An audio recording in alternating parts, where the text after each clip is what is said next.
Hi, I'm Pastor Tay of the Titus 2 Ministry and PastorTay.com. Welcome to Espresso. It's an interactive Bible study that is like espresso, strong and smooth. Enjoy the taste. Good evening, marriage builders. I'm Pastor Tay of the Titus 2 Ministry, and welcome to Talk Live Tuesday. This is our weekly conversation where we talk about all things marriage. But before we begin, let's remind ourselves that all the previous teaching, and we're talking about 3 years of good stuff, is archived in a tab called Units, and that tab is above you if you're watching this on a mobile device, and it is to your left if you're watching this on a laptop or desktop. Well, it is good to be with you, and I was just thinking 3 years have passed, and looked over the archives this morning, and I'm thinking there's about 50 videos inside there and then some. So it's filling up really well, and we trust that it is just a great resource for you that you can access anytime. And if you do, you can drop a comment or a question in there, and what it does is it brings that back to life and brings it into the home feed so that we can all benefit from it again.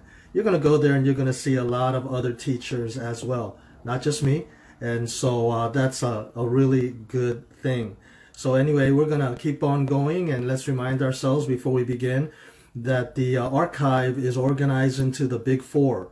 These are the big four categories that are involved in marriage, okay? The first is communication. And communication is all about the good things, the mindset, the heart, skills, everything that involves verbal communication, nonverbal communication, listening. I mean, there's so many subcategories under this, and all experts agree that this is the key to building a relationship. So that's number one. Number two is very important. It's a very large category that deals with all things that are conflict related. So I guess that's the opposite of the first category. This is all about building the relationship.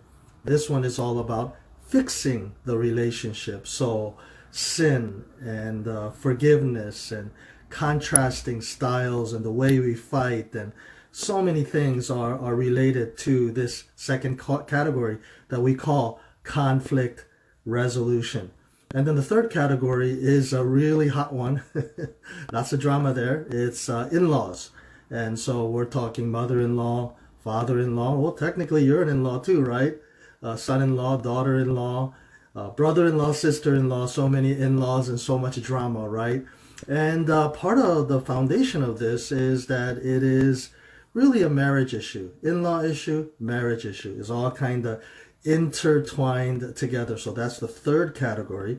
And then the fourth one is sex.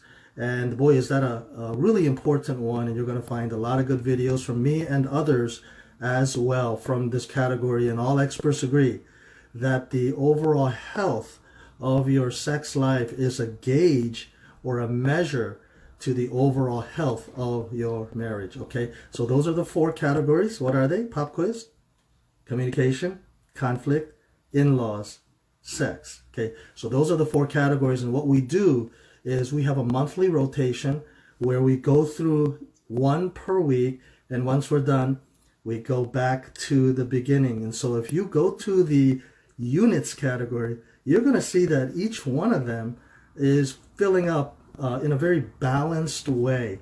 And so it's worked as far as the rotation is concerned, so that we can get these resources to you. And of course, if you need any more personalized or customized approaches, you can contact me for a free conversation. And so with that, we are back to the top of the rotation, okay? And that is communication. And so again, it involves so many categories of verbal, nonverbal, and listening. I guess those are the big three, although there's a lot of others related to that. But those are the big three subcategories underneath. So can I do it like that? Here's communication. And the three subcategories are verbal, nonverbal, and listening. And so I want to talk to you about listening today. But even listening, there's so many subcategories underneath listening as well. And so tonight, I'll be focusing more about a mindset, about a heart, about personal discipline. And that might surprise you, but the truth is, foundation of listening. I'm going to call it develop an other-oriented approach. Okay? In other words, think about the other person. So think about the other person. Think. We're talking about mindset, heart set. Can we call it that? And other things as well. Now, it's kind of funny that we even have to say this, but truth is, sin is right there in the mix. And so sin has made us egocentric, made us selfish, has kind of messed with our minds. You would think that, at least on paper, that listening is all about the other person. Reality is we don't live out what's on paper. And so we got a problem here where even though it's about the other person, we kind of stink at it, okay? Because sin is right in the mix. And so the reality is that we're going to have to shift the mind, okay? The mind shift, or what the Bible calls the renewing of the mind. Now, more specifically to listening, what are we shifting towards? Well, first of all, we're shifting towards the other person. And by the way, you can use these principles in all relationships, but this being marriage builders, I want you to think about your spouse, okay? So the mind shifting towards the other person. And when you really think about it, that's what's going on in your mind. You're thinking about yourself. That's the problem, meaning that when the other person is talking, what are you thinking? You're thinking of a response, right, to what the other person, you're not even listening. And so, you may not be talking, but you're not really listening. You may hear the words, okay, coming out of the other person's mouth, but you're not listening. And, guys are just really good at that. And that is not a compliment. How guys, they may look like they're listening, but their mind is somewhere else, or and not just guys, I should be fair and to spread it out and to say, sometimes women do that where, you're thinking about a response. You're thinking about a good comeback, especially if the other person is yelling at you or accusing you of something. You immediately get into a defensive mode. And so what do? You're thinking about a response. You're thinking about a comeback. You're thinking about an explanation. And so when the other person is doing, what are you thinking? Well, I'm just going to wait until the other person is done, right? And so that can be a big problem, okay, where you're not other-oriented. You're thinking about yourself. You're thinking about your comeback. You're thinking about how to lift yourself up and prove your innocence if it's a fight and so forth. So we need to talk about a mind shift, because if you truly focus, and have you noticed that, guys and gals, that if you really focus on what the other person is showing, that's going to come out in your body language. It's going to come out in the way you affirm and, take time to really sympathize. And when you make up your mind to do that, we're talking about a mind shift, okay? And by the way, we're talking about one of the most basic biblical principles, such as Romans chapter 12, the renewing of your mind, 2 Corinthians 10:5, taking every thought captive to Christ, and Ephesians 4 talks about the renewing of the mind, and elsewhere. And so as we begin to renew our mind and focus on the other person, we can really, avoid a lot of these problems. But if you don't renew your mind, and your mind is, kind of thinking about all the other stuff, like, once you're done talking, I got things to say as well. And so that might come out in the way you say. You might say, now it's my turn to talk. And so, all you've done is now you're just going to fire back. So communication can be very complicated if your mindset is not right. Tell me if you understand. Even if you're watching this on a replay, you can drop a comment or a question, and I will get back to you. But it's a mind issue where you have the attitude or the mindset that you're just going to wait for the other person to stop talking. By the way, I'm just reminded that I should check to make sure this is working. So just give me 2 seconds here, and let me see if it is working. Okay, I see that it's going live. Where is everybody tonight? Okay, so love to connect with you. If you are watching this, please jump on in and give me a greeting.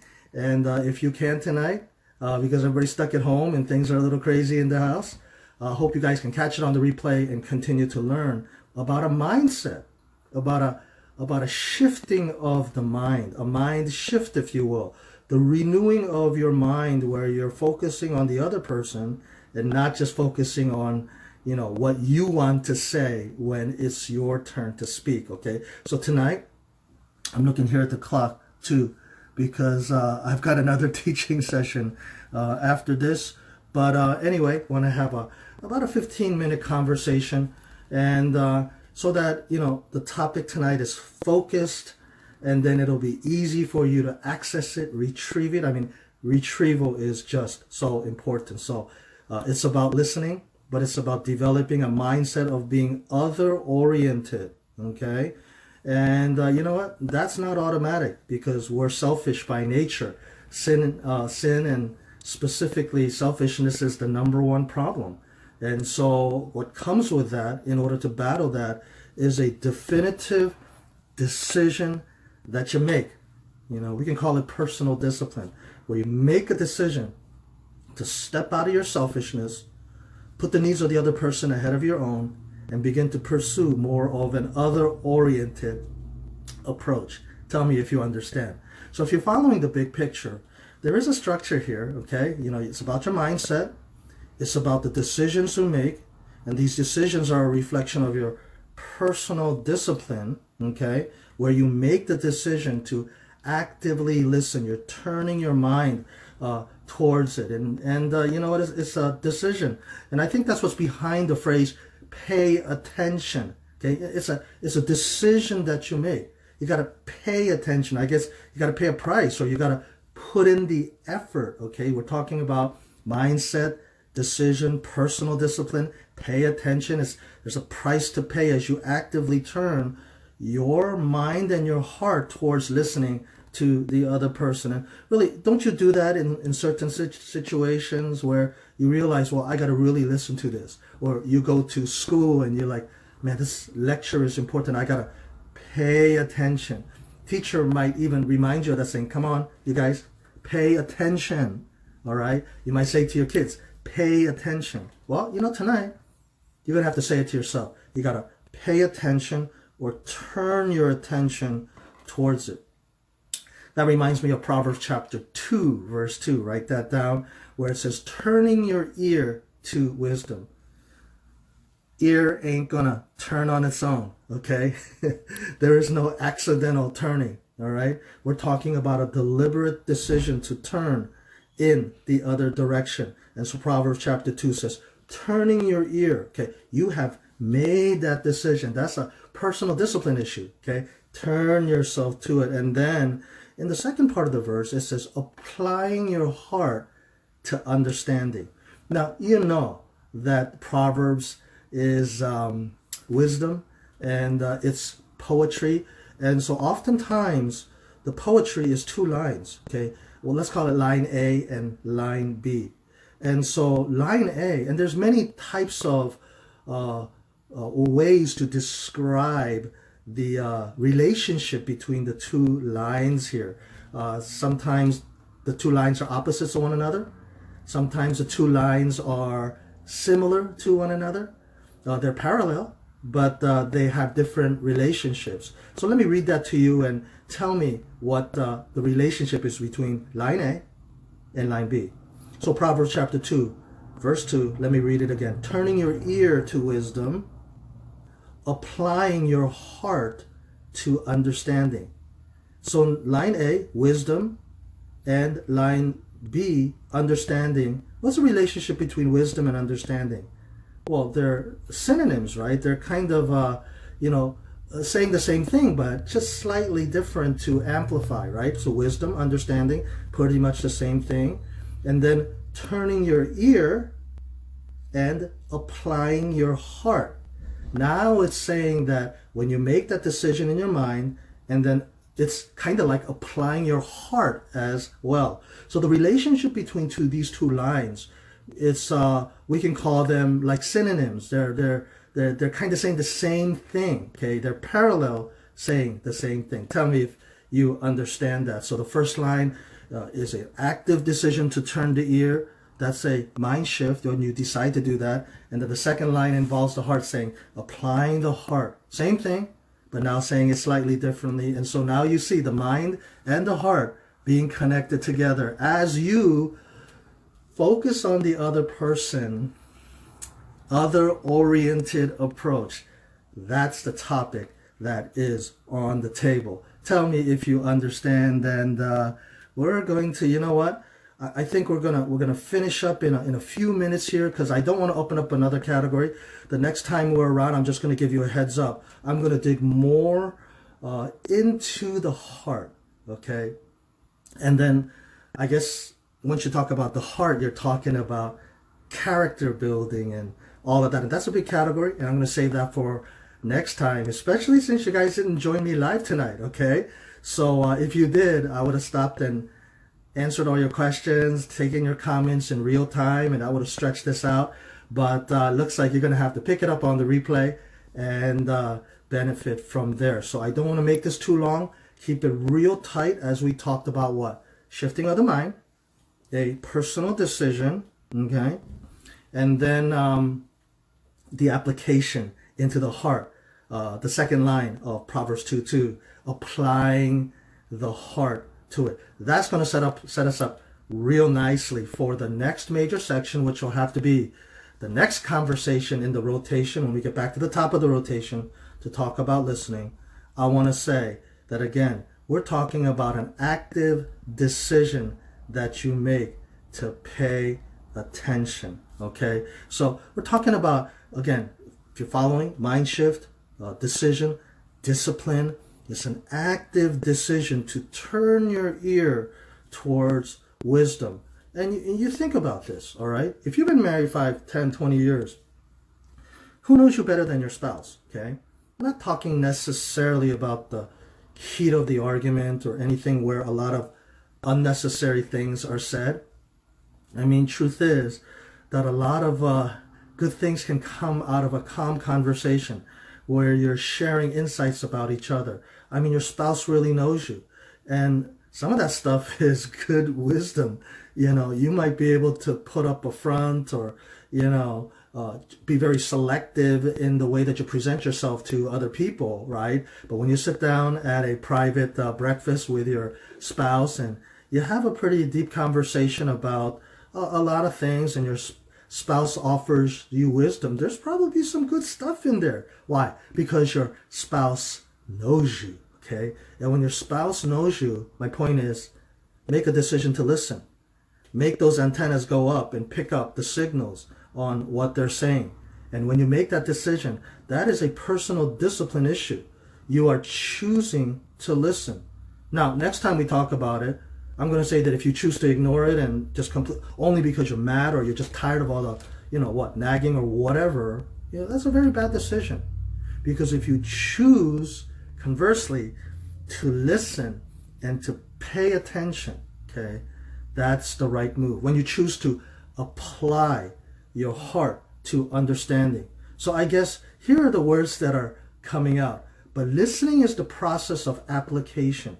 You're taking the words that are coming out and you are applying it into your heart, and you're processing those things because, you know, that's a fresh perspective. You know, I'll talk to you later about how, you know, the Bible describes how there are many times where you think you're so right, okay? And we're all guilty, by the way. we think we're so right about a certain way, and then here comes our spouse that brings a fresh perspective because our spouse knows us. And they tell us and they see weaknesses because when you're home, you know, your guard is down and they see all of you.